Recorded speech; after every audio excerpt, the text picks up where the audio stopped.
good. But, I think what was really special was just really feeling the back end and just the whole defense come alive to get together yesterday. Forcing 5 turnovers, that's hard to do no matter how they come. So, I think it builds a lot of confidence in the guys, on that defense. And then just playing complimentary ball too. I felt like the offense really stepped up yesterday. Made some big plays, took some risks, and it paid off. So as long as we can keep that going, let's keep winning. In basketball, they talk about like 3-pointers being contagious, right, or something like that. Like when you have like 5 turnovers in a row, like does it feel contagious? Like all right, like we're just gonna go and take the ball away again? Yeah, I think once you kind of get a couple, I think that's when you feel like, oh wow, like we got them. Like they're rattled. Now they're trying to force stuff, trying to find a way to make a big play. Once you get a couple rolling, one after the other, I think that's when you got it. Kool-Aid has made a lot of leaps for this team from last year to this year. For him to not only get his first career interception, but to come up with a second one too and play so big for y'all. I mean, how happy were you for him? Yeah, no, that's just who he is. Ever since I got here, OTAs, camp, he's been, a playmaker, and he's been, every day's been the same. Making plays, having confidence. Speaking up, so I think that's just really, everybody else can now see, what type of player he is. I've always known him to be that player. With a new head coach, obviously, the talk of, him getting his first win. There've been things that's been put in place that seem like good practices, but now yielding those results. How happy are you for him, and like how much do you believe in like his success and the plan that he's putting in place? Yeah, I mean, I don't even think it has to be about me believing his success. I believe his success because he's done it. I mean, he got a Super Bowl.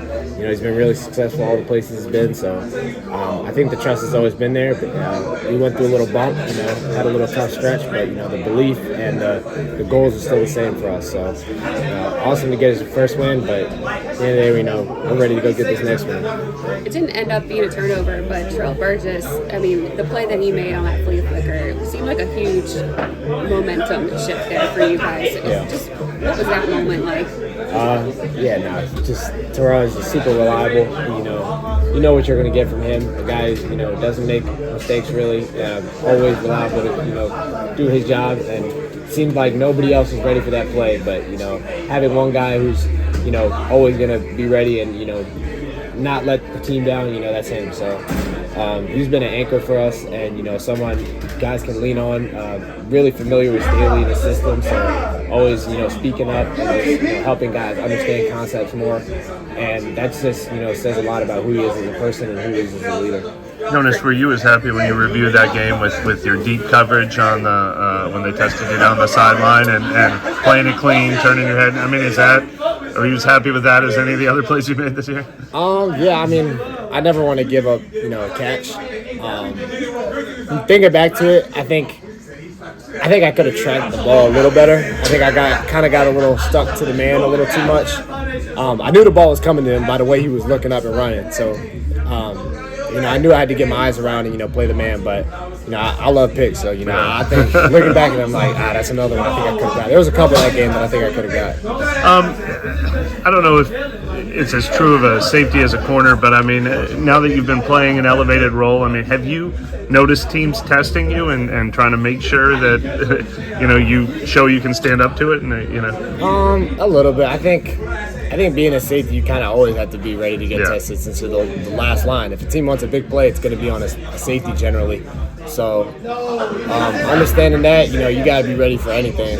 There's a couple plays where you're like, dang, they could have done this. I got to be ready for them to come back with the counter next, or maybe come back to that same play again. So you're just always thinking of possible scenarios or what they might try to attack next. And when you had the early success you experienced, have you gotten like good advice about keeping tunnel vision and not Yeah, no, for sure. Just little things like how to get your run pass keys faster, little things that'll give away and kind of help you be prepared for certain things.